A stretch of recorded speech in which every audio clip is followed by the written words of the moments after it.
નમસ્કાર મિત્રો, ઉમિયાસ કિચનમાં આપ સૌનું સ્વાગત છે। આજે આપણી રેસીપી છે દાલ મખની। તો ચલો આપણે આજે બનાવીશું દાલ મખની। અહીંયા મેં 250 દાળ લીધેલી છે અને એ 250 દાળ માટે એક મુઠ્ઠી રાજમા લીધેલા છે। એને મેં 7થી 8 કલાક સુધી ગરમ પાણીમાં પલાળી દીધા હતા। પલાળતી વખતે મેં એમાં મીઠું અને થોડું સાજીનું ફૂલ નાખીને પલાળી દીધા હતા। હવે એને દાળની કાળાશ હોય એટલે કાળાશ કાઢવા માટે એને આપણે રગડીને 4થી 5 પાણીમાં ધોઈ નાખવાની હોય। એના પછી એને આપણે કુકરમાં નાખી દેવાનું। હવે જેટલી દાળ હોય એના ડબલનું આપણે એમાં પાણી નાખી દેવાનું। પછી એમાં જિંજર ગાર્લિકની પેસ્ટ 1 ચમચી ભરીને નાખવાની। પછી 1 ચમચી લાલ મરચું પાવડર નાખવાનું।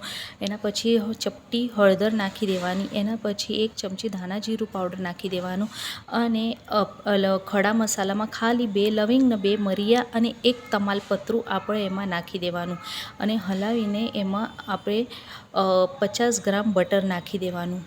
કેમ કે બટર હોય તો જ આપણે કહેવાય દાલ મખની। બાફતી વખતે જ બટર નાખી દેવાનું એમાં અને પછી કુકરનું ઢાંકણું રાખીને એને 5થી 6 સીટીઓ મેં લીધી હતી।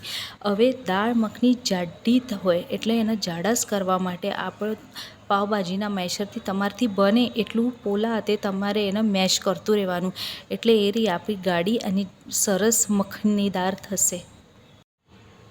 હવે મેં એક ગેસ ઉપર પેન ચડાવી દીધું હતું। પેનમાં ખાલી 1 ચમચી તેલ નાખીને 50 ગ્રામ બટર નાખી દીધું હતું અને એમાં 1 ચમચી જીરો નાખીને પછી 1 ચમચી જિંજર ગાર્લિકની પેસ્ટ નાખીને સાંતળીને ટામેટાં ઝીણા સુધારી દીધેલા હતા એ નાખ્યા અને ટામેટાને થોડું મીઠું નાખીને સંતળ્યું કેમ કે ટામેટાની ટામેટાં ઓગળી જાય અને ટામેટાને જ્યાં સુધી સાંતળવાનું જ્યાં સુધી ટામેટાની કચાશ નીકળી ના જાય અને ટામેટાં ઝીણા સોફ્ટ ના થઈ જાય કેમ ટામેટાનું આખું પાણી આપણને બાળી નાખવાનું છે અને બને ત્યાં સુધી ટામેટાં તમે ખટ્ટા લેજો।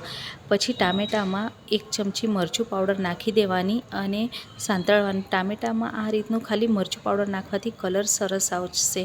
ટામેટાં આપણા હવે આખા ઓગળી ગયા છે। આ રીતના ટામેટાં આપણે ઓગાળવા જ પડશે એમાં તો જ આપણી દાળ હજી જાડી થશે।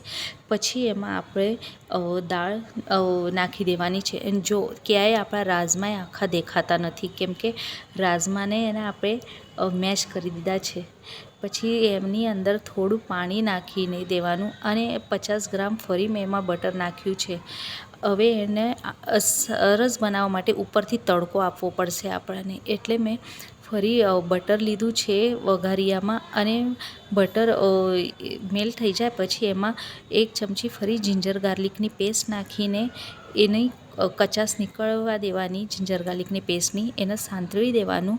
એ સંતળાઈ જાય એટલે એની અંદર આપણે હવે 1 ચમચી હજી કાશ્મીરી મરચું પાવડર નાખીશું એ કલર માટે કેમ કે એનો ઉપરથી વઘાર આપશો તમે તો દાલ મખનીનો કલર અસલ ધાબા જેવો હશે કેમ કે આપણે ધાબા સ્ટાઇલ દાલ મખની બનાવીએ છીએ। જો હવે ઉપરથી આપણે એમાં વઘાર આપી દઈએ છીએ એના લીધે આપણા દાલ મખનીનો કલર સરસ આવશે। અને દાલ મખની અગર તમારે બટરમાં ના બનાવી હોય તો ઘીમાં બનાવી શકો પણ દાલ મખની ઓરિજિનલ બટરમાં જ થાય છે। મેં અહીંયા ટોટલ 150 ગ્રામ બટરનો યુઝ કર્યું છે।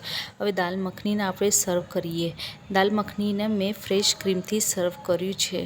તો જો કેવી લાગી અમારી દાલ મખની। જો તમને ગમ્યું હશે તો લાઈક શેર સબસ્ક્રાઈબ કરજો। ધન્યવાદ।